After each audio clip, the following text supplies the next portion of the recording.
guys? Lions Gaming TCG, back with another video, another deck profile with the Dr. Arinsu. Yeah, Bristol Regional the other weekend, excuse me, and I came second place, made it all the way to the final, including top cut, got to the final, and unfortunately I lost to none other than the king of Invoker himself, Peter Dance. Great event, very smoothly well run. It's going to be a bit quicker this video because I don't need to go into all of the intricacies of the deck, just some of my tech choices and ratios, and then straight into matchups and any shoutouts and whatnot at the end. So we're going to get straight into it. So of course everyone should know what Dr. Arinsu does by now. She's an untapped 2 leader for the Awakening, and she's all about giving you energy back in order for you to do more free plays. You cycle the 3 drops to be able to play the 6 drops, and you just keep that train going ultimately. So I'm going to start off with the 3 drop package that I ran. So we did 4 of the Barrier Revenge, 4 of the Goma, which is a staple. You cannot run that any lower. You have to run that at 4 to make sure you see it in case it gets removed. 2 of the Glorio, and 4 of the Arinsu. So Barrier Revenge, play it from your drop for 1. Auto 1 play, if you discard a card you draw 1. I still prefer to opt to run this one because no one hardly ever decides to want a counter play, because not many hit 3 or lesses ultimately. Yes, you've got every color's got access to it, but no one ever decides to want to waste their energy to be able to do that when they're trying to push through. Unless it's a staple card that they want, because you're going to redirect it a lot of the time into that, or you just want to make sure that a big swing that they've gone lethal on doesn't even go into the leader, you just redirect to something else. This 3 drop, the Goma, activate battle for 1. You need to make sure that you run that as a 4 of. You need to see it every single time. You want it on every turn, and you want to be able to, because that allows you to generate so much value and so much free play. It just free plays a 3 drop demon round from the drop when your opponent's on 2 or more energy for 1 energy. I mean, that's just crazy value in itself.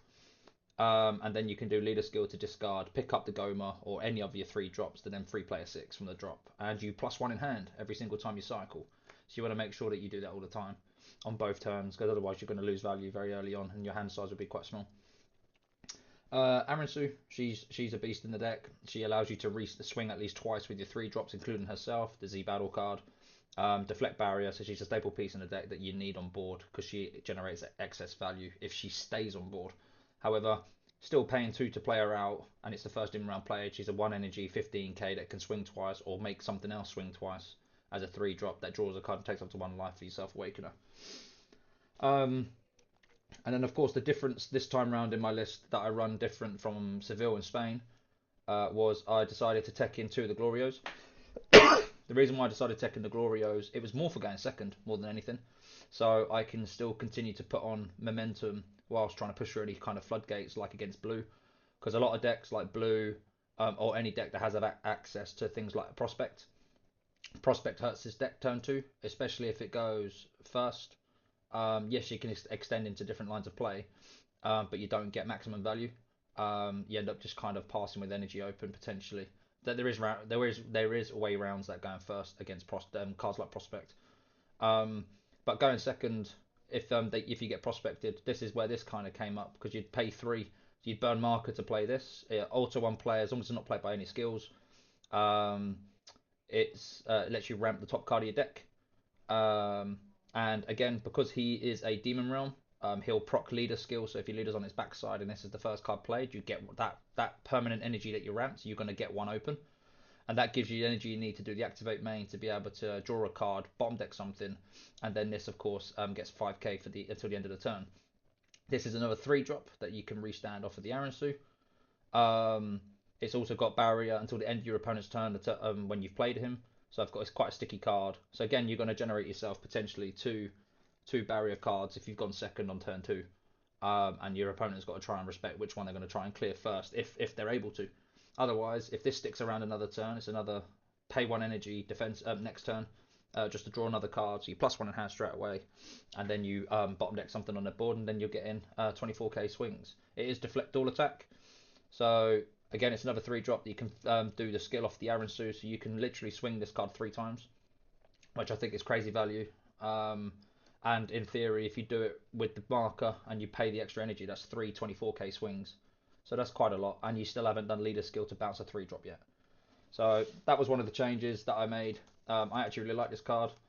Um, I think it doesn't need to be used in every game, but it's in games that can deal with stubborn cards that can kind of make your play lines be quite weird. Against decks like Warp Jeter with a 6-drop Gogeta, that paired with defeating the demon can be quite difficult. If you don't see your Zamasu counter, then this is very good if you've gone second into it, because Warp Jeter is never going to play the Gogeta if they go second. They'll only do it if they go first. But this card is an answer to that. It's also an answer to push through floodgates like Prospect. Again, it's another barrier card. It's another sticky card in the early game to kind of help you to stabilize and have your 3 drops on board for you to go into your opponent's turn without being worried about tapping it out, because you'll be able to get an energy back by popping one of these back to hand. So that was a good change. I quite like this card. It's most likely going to stay in. There is an argument for maybe upping it to 3, but it's searchable in the deck, and I saw it when I needed to in the games that I did play it and I didn't side it out. So I felt like it was a good card to have when I did. It gives great value, especially if it sticks around.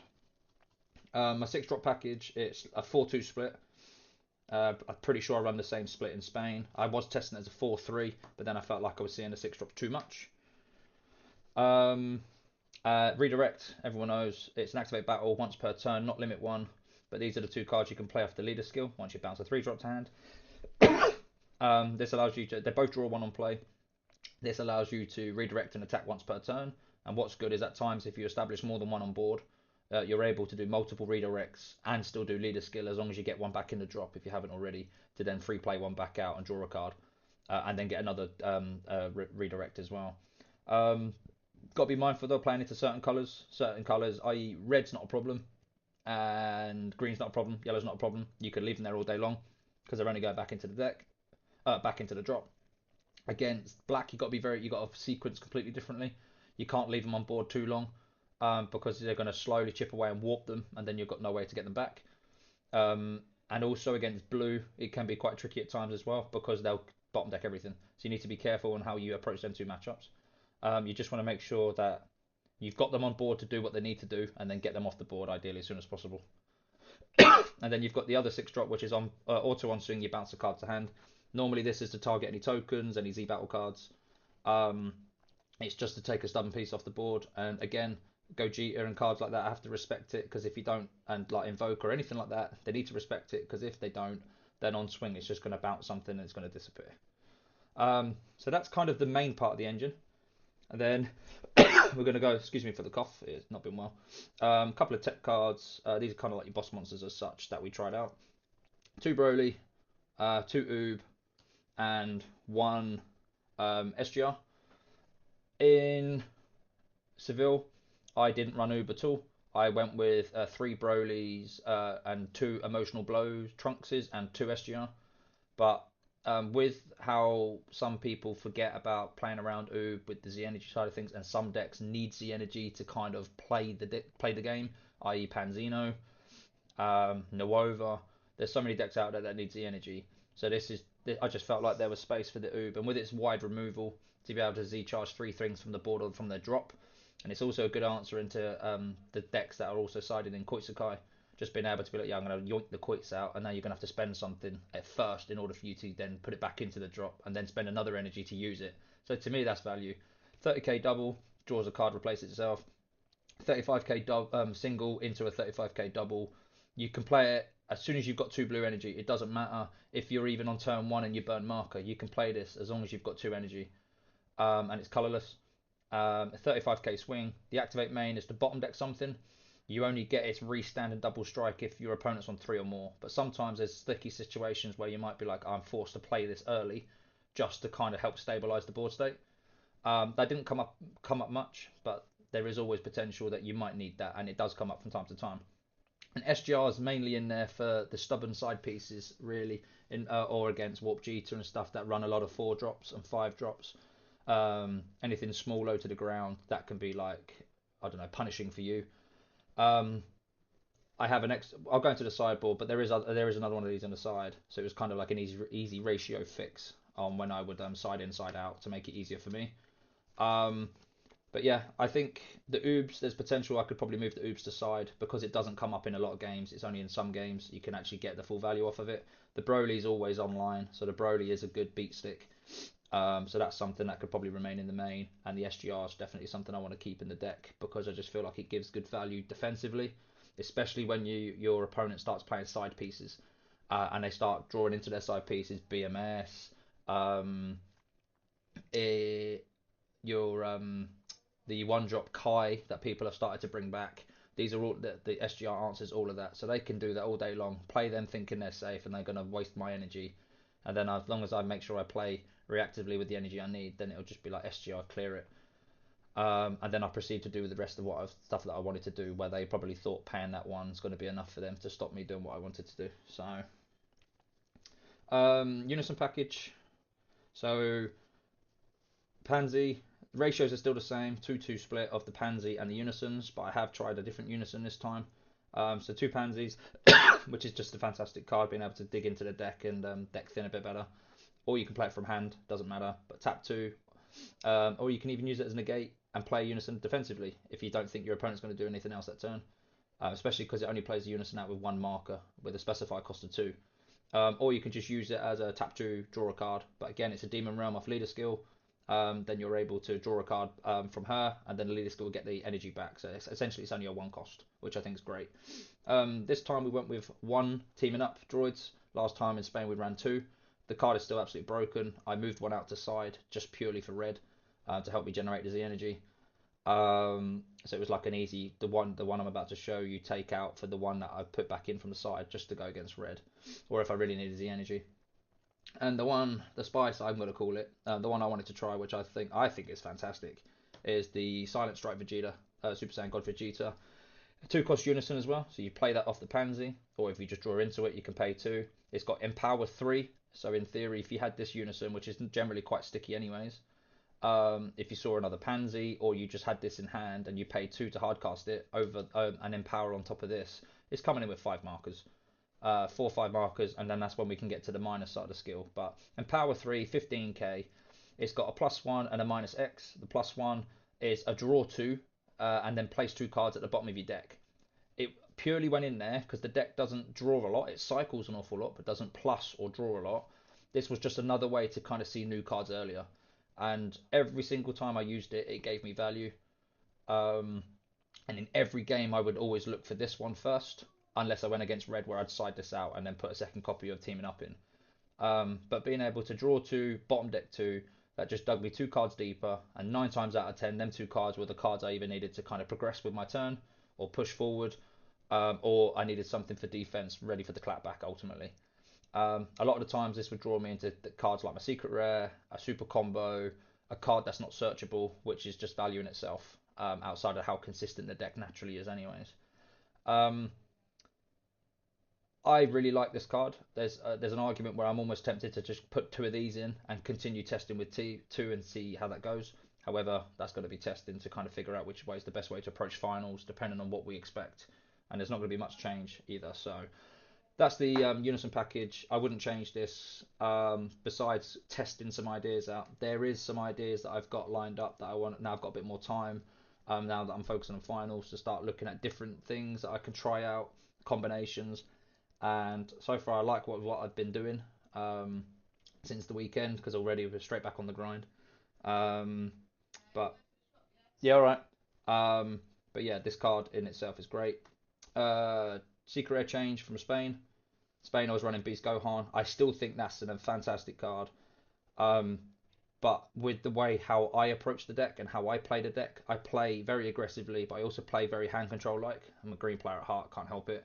So naturally, with that, I feel like playing Beast for me wasn't always online if I wanted to get the full value.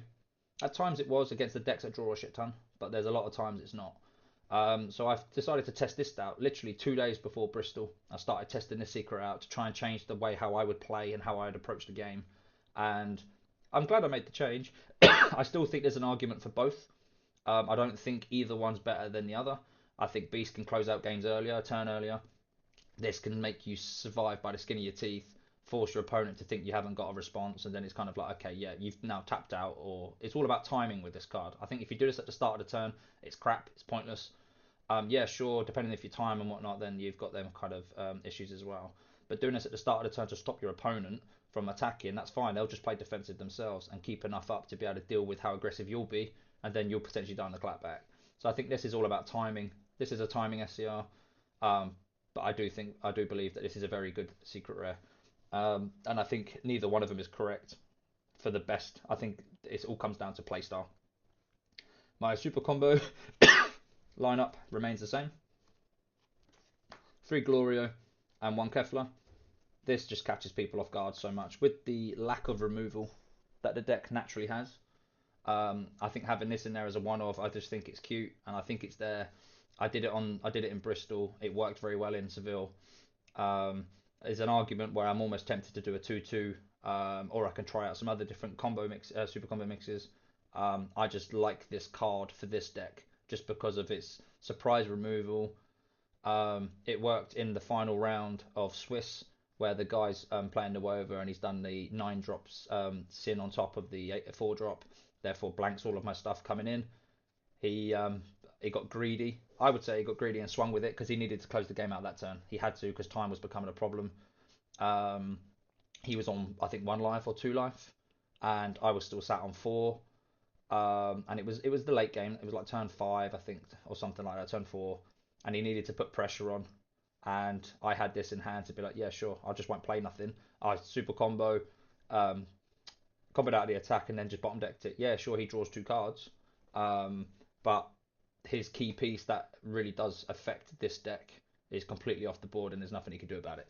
And then we killed him on the clapback. So, of course, that wasn't the only card he played that turn. But yeah, an argument to up the Kefla to 2 might test it out, because I think it's a really good card in this deck just for what it's trying to do. Alright, now on to battle card defense package. Is 3 concept rares, which is a change from Seville.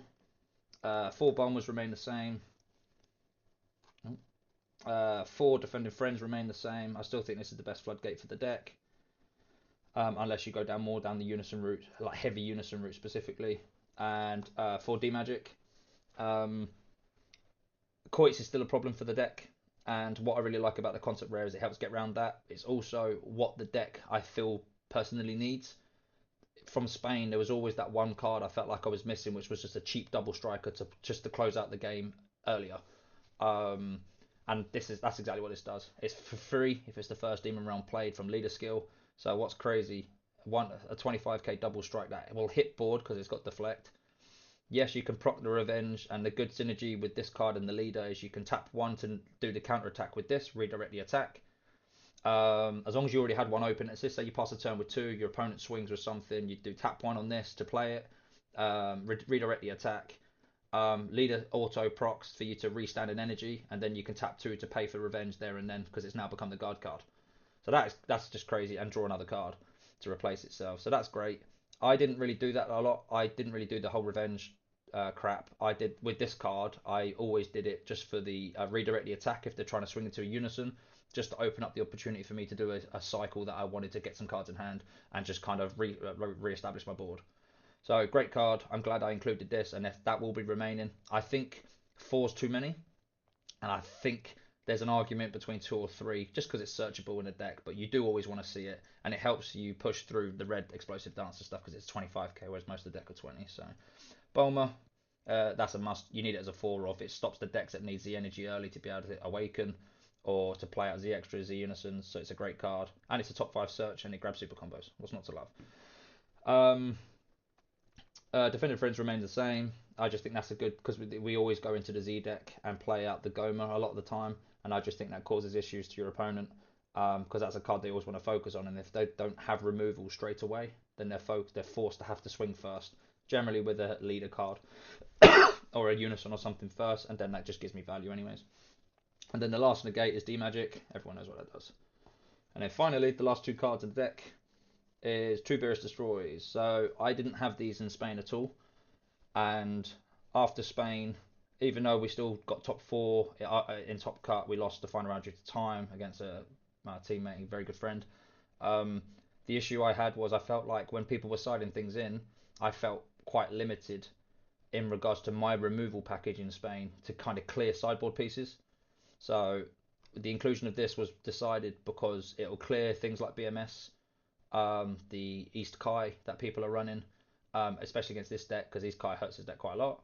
Um, and this just being able to do this, especially to get out of something if I'm on my front side and someone's swinging 15, 15, 15 and establish a side piece, I can still do this for one energy, draw a card back, and bottom deck the side piece, i.e. BMS, or something that they've brought in, which then means now I can when they pass, I can proceed with my turn like normal.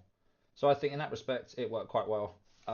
This is definitely most likely going to remain. Whether or not I do like a 1-1 split main and side, I'm not sure yet because I want to test out some other things first, and then this will then that what if the stuff I want to test works or doesn't work. That'll dictate if this is a 1-1. But it's definitely going to remain in the deck somewhere, one way or another, just because it's an answer. It's got many answers to different things. Whether I want to push on my turn and get rid of something quite tall that I can't clear. Again, Warp Jeter. It's another card to clear that um, without having to worry about anything else.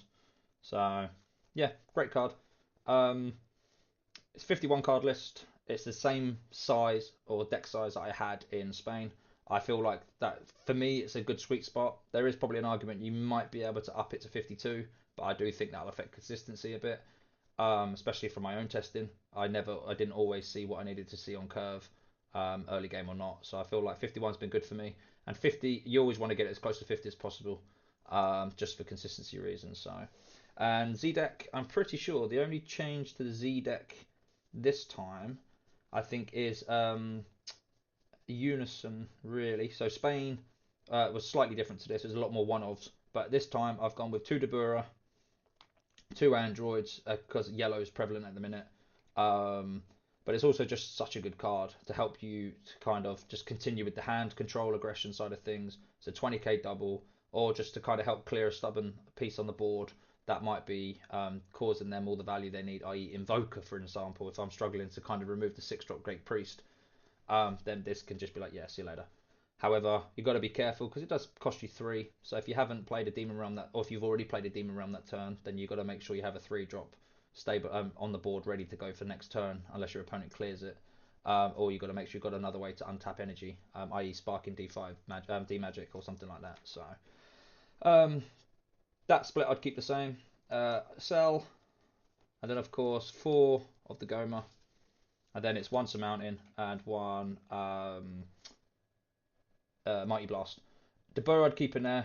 You must have it as a one-off, I think. I'd always keep that in there just for the stubborn barrier card, and if it gets to the late game and I'm struggling with cards in hand, it's just an easy way to deal with that. Androids, I will definitely keep this at a 2.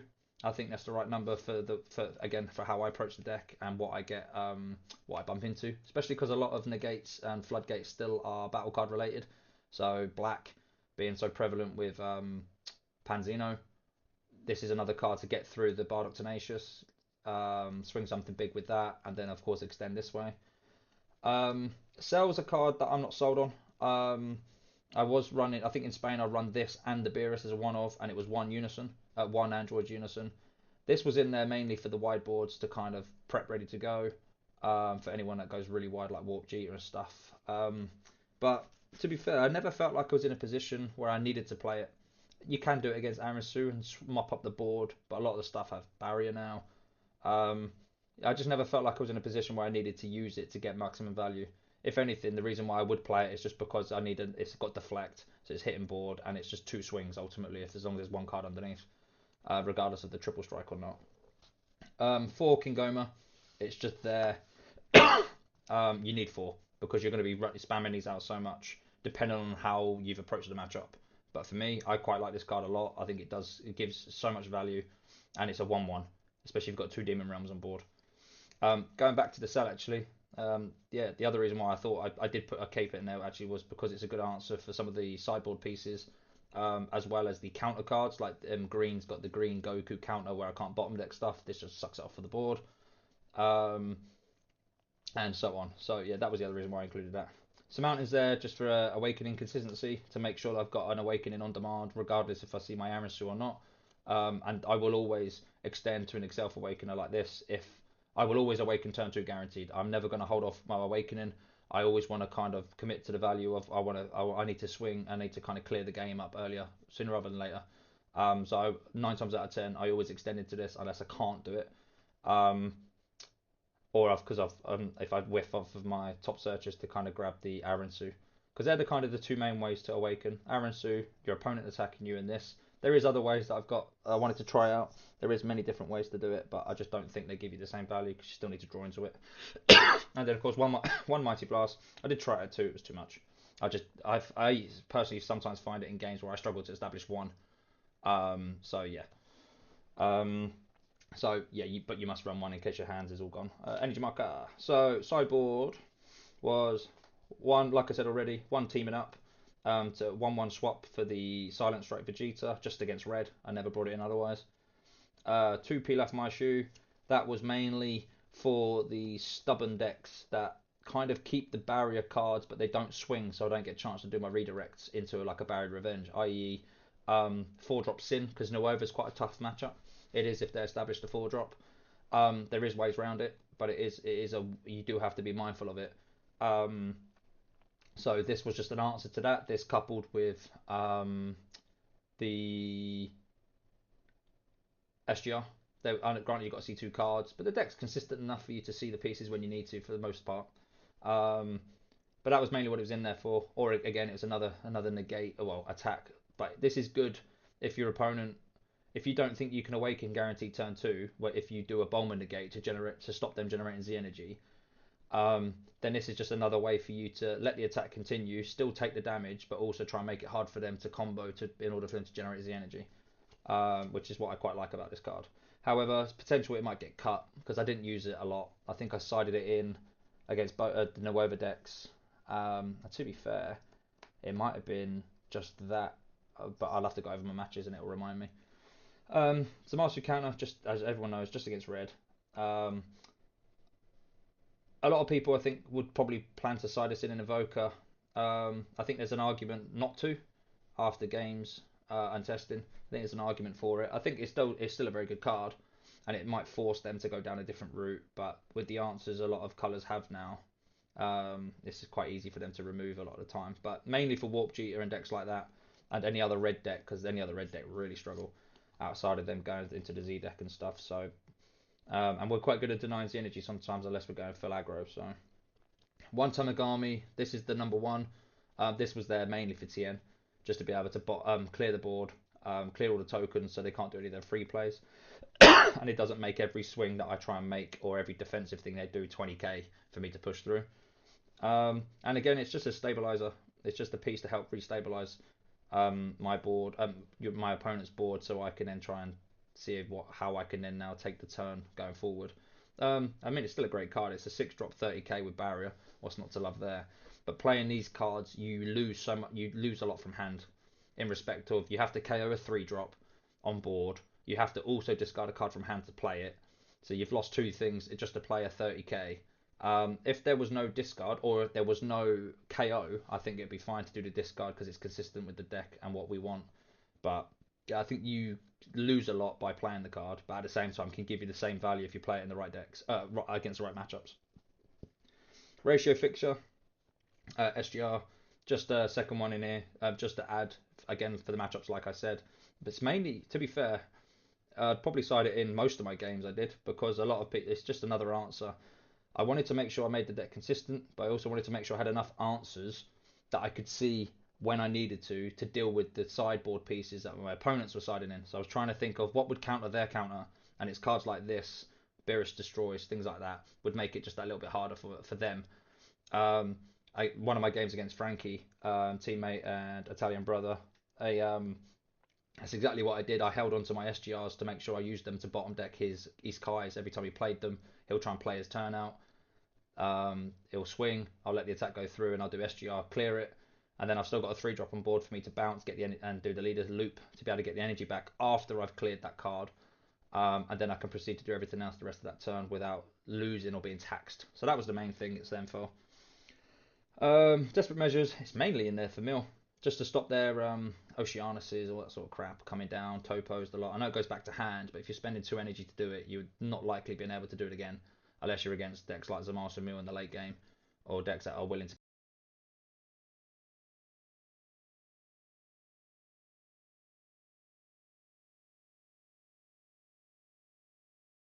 against the decks that are sorry, headphone glitch, or it's against the decks that will keep 4-5 open in the late game, and then it's kind of like, oh, sure, you're not doing anything because you're keeping all your energy to kind of be defensive, and then we'll just be back and forth until I can close the game out, or vice versa. But I do like the synergy Desperate Measures has because it lets me stop you playing a 2-drop and it lets me bounce a 3 or less back to my hand, which I think is quite consistent with the deck because I could just bounce back one of my 3 drops that I don't want you to remove, my Bowman negate, my Pansy negate, and then recycle it next turn or the next swing, for example. So yeah, that's the reason why. Um, 2 quoits again. It's still quite good in the meta at the minute. Um, a lot of the time I used quoits more to just reshuffle my hand and just to see 2 new cards when I did use it. I didn't side it into every match. It was mainly for the mirror, and I did face the mirror. And again, I'll have to look at my list, the matchups to see when I sided it in or not. But yeah, it's definitely needed. It does hurt this deck, but again, as you can see now how we've built it with answers to deal with quoits, so it doesn't feel anywhere near as punishing as it used to.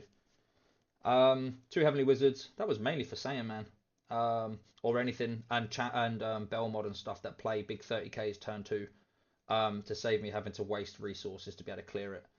And I still think it's relevant to run right now because again, we spend energy, but you get all the value when you do everything for free, or when you spend as little as possible to kind of get maximum value. And then just 2 Daburas for green. Again, green can hurt us, even though it's a favoured matchup in my opinion. Into some green decks, it can be quite difficult because of the hand control. So we just need an answer to that because a hand doesn't naturally sit that high, especially if you're playing the deck wrong. If you play the deck wrong, you average between 8 and 10 cards. If you play the deck right and you do your sequencing and you focus on the push that way, you're normally sitting around the 12 card mark in hand at least. So there is times when you'll be on more. I think I average, depending on the matchup, depends on how it goes, but I think you average around 12. Sometimes you get on the top end of more 14, but that's the limit, like doesn't happen often. And there's other times when you sit more towards 10, but the sweet spot seems to be 12 if you sequence and you see everything you need to. But yeah, that's the deck. Changes wise to the sideboard, I don't want to talk about the changes for the main because there's definitely things I'm testing out, and this is a consideration. It's not a guarantee, but it's a consideration for finals. And if that's the case, then of course I'd rather keep what I'm trying out a secret for now, just in case I do decide to rock up with it. But there's no guarantee I will. I'm testing out a couple of decks right now. But I do really enjoy playing this deck, and I think this deck has got legs. It's good with defense. It's very aggressive. It's good at hand control. I think the issue with the deck is it does have some weak, dodgy matchups that you do have to be careful for and prep for. So that's kind of where we're at.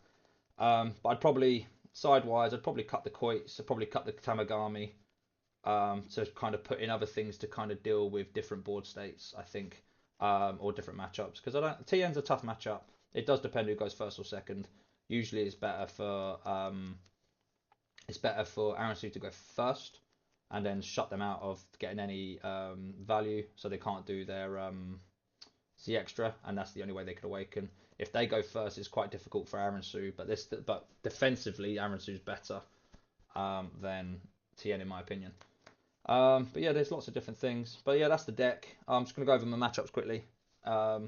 So it was Swiss going into Top Cut. In Swiss, I came third, and then went into Top Cut, and I got to the final, and I lost to none other than King of Invoker himself. Great games. All of my opponents were sound. For me personally, it was a lot of friendly fire. I felt like all day, all I was doing was playing against teammates or very good friends or very good people I know that I've got a lot of respect for. It was very difficult for me because I hate friendly fire. I know you're going to get it in tournaments and stuff like that, but I just hate it because I hate the team kills. I hate being the person or that person to do the same to me and stop me from progressing and vice versa. That's not what you want. However, the community is great. The UK community was fantastic. The region was very smooth. So yeah. So round one, I went against none other than King of Nuova, in my opinion. Gio Castaman, my teammate, my Italian brother. Massive shout out to you. We all know you're the best at Nuova. You've been playing the deck all year, all season almost. Um, it was a very close game. It really was. I saw the pieces I needed to see. He kind of did. I wouldn't say fully brick. and he did do the Bardot Gate can be quite annoying, the floodgate. But once you do that 3 times and you've charged one, then it's kind of like, well, there's not much else Nuevo can do to kind of slow us down outside of Nimbus. But then they're just dropping their hand over and over and over. Um, but yeah, I just made him kind of commit on his what he thought was his kill turn, and I had Hatch to kind of be like, okay, now I'm going to continue, and then I'm going to kill you on the clapback. We got him down quite low on life quite early, which I think didn't help. Um, but yeah, I think there was some pieces that he didn't see in the mid game, which I think is one of the reasons why it was hard for him at times. But he's still one of the best players in Europe. There's no shadow of a doubt about that. And it was a very very good game, very close game. It went the distance. That's the main thing. So round one. I went against round two was against a freezer swap, and I've not even tested this matchup into freezer swap because I don't think we're going to see it anymore. So, but that's the beauty of testing of trying against other things and everything else. I went against a guy called Dylan. Shout out to you, dude. Really good matchup. He's one of the Plymouth locals guys. I think he said he was from. He played the deck very well. He's played the matchup many times. He said so. He kind of knew what was coming his way. We went first. We went aggressive as hell. Got him straight down to 3 life on by before he started his turn two. Um, and then it was a matter of him trying to stabilize um, up until the late game when he could start doing his swap chains, going into the 8 drop board wipe. um, it was a very very close one to be fair because we was in overtime, and it came to the point where he played the 8 drop and he had 1 energy left. He played the 8 drop, the one at board wipes. I did the redirect, thinking that was going to be his last thing that turn. Granted, he was on 1 life, so he had to kind of kill me that turn. But I made sure I kept in hand some defense, and I had like 2 energy, 1 energy left at least. Um, and then he played the 6 drop Goku. I'd already used. I never saw my Kefla, so I wasn't able to do the Kefla trick. Um, but he was able to, yeah, of course, play the Goku and try and swing 3 times. Unfortunately, I I had a Bowman negate and a D magic, and I was on 2 life when he did it, and I took one of the swings, which gave me the second D magic to be able to be like, yeah, there's literally nothing you can do. Um, so of course, yeah, and then time was called, and of course he was like, yeah, no, I can't win, so GG's. But yeah, shout out to you, very good player, he played very well. Of course, round three. This was my only loss in Swiss. So it was X1. Round three, I lost to again Peter Dance, OG Invoker. We've tested this matchup a lot to help each other out. Ultimately, even though I'm not going to see much Invoker, but he was playing the decks. It made sense for him to kind of test it, and I'm just happy playing games. So I'll test against anything because it's only going to benefit me. Um, and yeah, he played very well. He knows the deck. I mean, he's been playing it since set nine, and he'll tell everybody it's a tier three deck and it's nearly 20 sets old and blah blah blah. But he's very good on it. He knows exactly what he needs to do at what time. It came down to he was seeing his pieces. I didn't see what I needed to see to kind of help me progress my turn past turn. I think because I went. I can't remember. Oh no, I wrote it down. Yeah, I went second. So I wasn't able to kind of progress my turn three, and he killed me on turn four. From what I can remember, I might be wrong. Um, but yeah, no, I mean, yeah, he played the deck right, that's for sure against me. I just didn't, I just didn't see. I think it was D Magic's I like that game because it was basically copy and paste in the finals. I can't remember. Um, but yeah, he played very well, and I'm very pleased for him to win the regional as well. I think he's been putting a lot of time into Invoker recently, and I'm glad it kind of it took off for him, and it proved all the doubters, I guess, wrong. So at this point, I was X1. Went to round four. I went against another guy that we've spent a lot of time playing with, part of the Team CBA crew. Can't be asked or can be asked. It's up to you how you decide. Yeah, Tattoo Journey. He was playing Power Wish. He's probably the only player outside of America that plays Power Wish, but he plays the deck very well. He knows exactly what he's doing. There wasn't any hesitation at times. Unfortunately for him, I went first, and yeah, there's no other deck that does defeating the demon turn one. I think the issue for him was I was able to see my side pieces like Coits, and that hurts Power Wish quite a lot when they're kind of going defense with defeating the demon, the new Krillin Power Wish card, any other floodgates they choose to do, like the green one, the green Marseillan and stuff. So yeah, it was a very close game to be fair. And I'm pretty sure the only decks he lost to, he went X2, and the only 2 decks he lost to was to Arinsu as well. So I mean, kudos to him. I just think we had in my game, he tried to go close the game out with Secret Rare, and I had my good defense, but then I was forced to do Hatch. so I had to do hatch on that swing and then close out the game after, or try to. But it was a very close game, very good game. The deck does a lot. So if anyone plays against Power Wish, just never cut their deck. Just let them do what they got to do. Just let them shuffle. Otherwise, you're going to waste so much time. So going into round three, I played the mirror match against a teammate again, another -2 member, and Francesco Castaman. Again, he's a great dude. He's absolutely smashed it on the day. He was very unfortunate, I think, in his last round, from what I heard, to go X3. However, his performance, nonetheless, in our match, it was back and forth, as you'd expect. Um, and unfortunately, time was an issue. Time was called. We're in overtime. It's still on Frankie's turn. He's passed to me. And then I've gone, okay, I've cheeky poke of a 20k or a 15k. He's gone baby hatch. I thought, okay. I've then passed back because I tried to establish a board and then passed back, and then but I had hatch also in hand, so there was nothing that he could have done to kill me that turn. But then again, we were both on 3 life, trying to close the game out, and unfortunately, I think throughout the course of the game, my hand size was just better overall, for that resource side. He played his side pieces like the East Kai and stuff, but I held on to my SGRs and my Beerus Destroys when I drew into them to make sure I cleared them straight away so I can proceed to do the rest of the battle trips I needed to. But he's a fantastic player, that's why he's part of the team. But yeah, and he's an even better dude. So I've got a lot of time for you, Frankie, and well done, congratulations, mate. Round 6, last round of Swiss, it was against another new over. This time it was a player called Oton. I think it's part of the Team T and Bill crew. So big up you guys. Yeah, I went second. He bricked. He didn't see a ball turn one. It's as simple as that. He didn't see a ball turn one, so couldn't establish a 4-drop sin. So I just took control of the early game. Um, Mid game he was able to stabilize. I did have answers to kind of clear his stuff with the redirect shenanigans. One thing he did, which I thought was cute against Arinsu, was he played the 9-drop. He played the sin from the drop and then played the 9-drop on top, which can be a bit of a problem for me because it'll blank all my stuff. Um, but he swung with it, and I had Kefla in hand, so it was either hold the Kefla for that or hold the Kefla for the 6-drop if I'm going to see it. So I did it for that because then at least I was still able to play cards and still get all my effects and do what I needed to do. I felt that gave me the most value at the time. And then he extended into the 6-drop Goku. Oh no, it wasn't 6-drop Goku. I think he actually played. No, it wasn't. He played. He swung Unison to put me from 2 to 1, but did secret rare Gohan Piccolo on it, and then I just hatched them. And then it was like, okay, killed him on the clapback. But yeah, it was a great game, very close. But again, the Wover's got naturally a good matchup into this deck, so, and that shows. So that was end of Swiss, so I ended third. Gone into then top 8 cut, which round 1 of top 8 was against none other than Big O Notation Ollie, who's come back after his hiatus of playing too much Star Wars.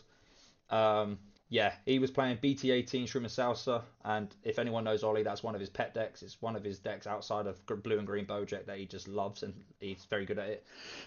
For a guy that's not played the game in 2 years, I think he's had like not even a handful of games, was able to then go X1 in Swiss. I mean, that's just a joke. The guy is just too talented. But yeah, I was lucky enough to beat him in the first game, and then second game, I was in a decent position. But he was putting on an ample lot of pressure, and I forgot how aggressive that deck can be. And it got to the point where time was called, and of course, if you're already 1-0 up, then the game finishes on the spot. I can't remember. I had enough defense to survive that turn, but I wouldn't have known if you could have survived my clapback against him. But it was a super close games, and you can tell the guy hasn't got is like still one of the best in the game, even though he doesn't even play it. It's crazy. So I'd hate to think what he's going to be like when he continues to test. But a big shout out and love for you, bro. Congratulations on doing and getting a serial beast in one event that you've taken part in this year outside of Glasgow. So fantastic for you. Round 8 was top 4. Got to the semi-final. Went against Yelly, who's like one of the best Panzino players across Europe, if not the best. He's just always on that deck. I think he's played it pretty much all season besides Meki Kai in Glasgow. It's part of the Spanish lads, the Spanish tab team. So massive shout out to all of you guys. Thanks for coming over and being as nice as you always are. It's always nice to see you guys and spend some time. But yeah, Yelly played a great game. I went 2-0, beat him in both games. However, it was not easy by any stretch of the imagination, so don't think for a second it is, because he is just so aggressive. and then I'm trying to be aggressive whilst trying to do my battle tricks, and he's got battle tricks. There was just so much going on. But yeah, the guy did very well. He was unfortunate, to be fair, because they were both very close games. And I think in game one, he went down. He had 2 cards left in deck, so he couldn't combo, couldn't play an overround because the Demigra Unison was on board. He couldn't do anything, so he couldn't cycle. He only had 3 cards left in hand, I think, or 4 cards. So game one was like that, and then game two, he tried to be that little bit more aggressive with his side pieces. I had answers to his side pieces, and he couldn't. And then I was just able to continue playing the way the deck's meant to be played. Again, you do have to be careful going against this deck because it's black, it warps your stuff, so you do need to play around that and sequence completely differently as you would against any like the other colors like red and not red, yellow and green and stuff. So, but then that comes with testing. But it was I played the matchup a little bit with some teammates and friends. But he's another level on the deck because he plays it so much. So massive congratulations for your top 4, bro. And then finally, I went against again the King of Invoker, who was my only loss in Swiss. Ended up being my loss in the final. Hindsight's a beautiful thing. If I had a sideboard, that was better to deal with Invoker. Again, we've played the matchup a load of times. I don't want to say his name, Peter Dance, but he he got his revenge back. Let's say that because I beat him in Krefeld on Warp Jita. So I started giving myself the self-acclaimed Invoker Slayer title, but I can't give that anymore because he's taken the crown back. But he played phenomenal. Even when we were both tired, we were both dicking about. I think the judges were just laughing along for the ride as well. They're all good friends of ours.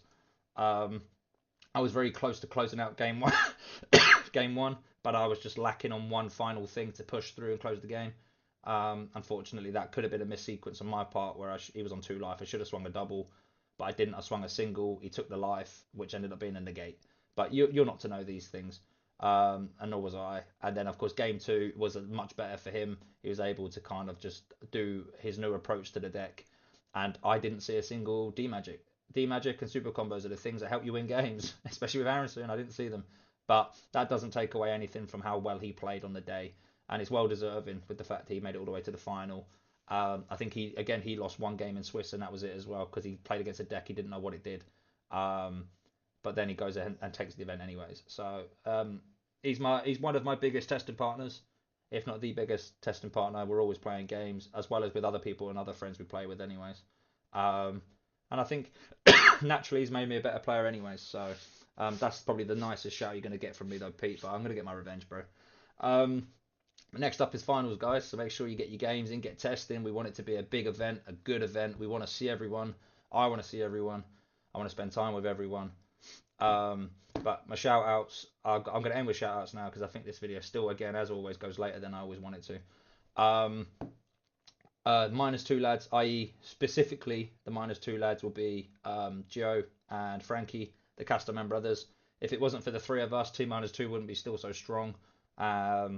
It just by playing Dragon Ball. Everyone else has moved off onto other games and that now, but us 3 are keeping the team spirit alive. And it's a pleasure to share the stage with you every single time. And it's always great seeing you guys when we travel as well. And congratulations on your performances on the day. Peter Dance, I have to shout you out. I'm not going to say your name again, and I'm not going to give you any more info, but you heard what I said before. My German brothers, the Just Locals crew, specifically my Arinsu brother, Bastian, we're always talking about the deck, and we're always having a good time thinking of different ways we can kind of set the deck up and play lines and this, that, and the other.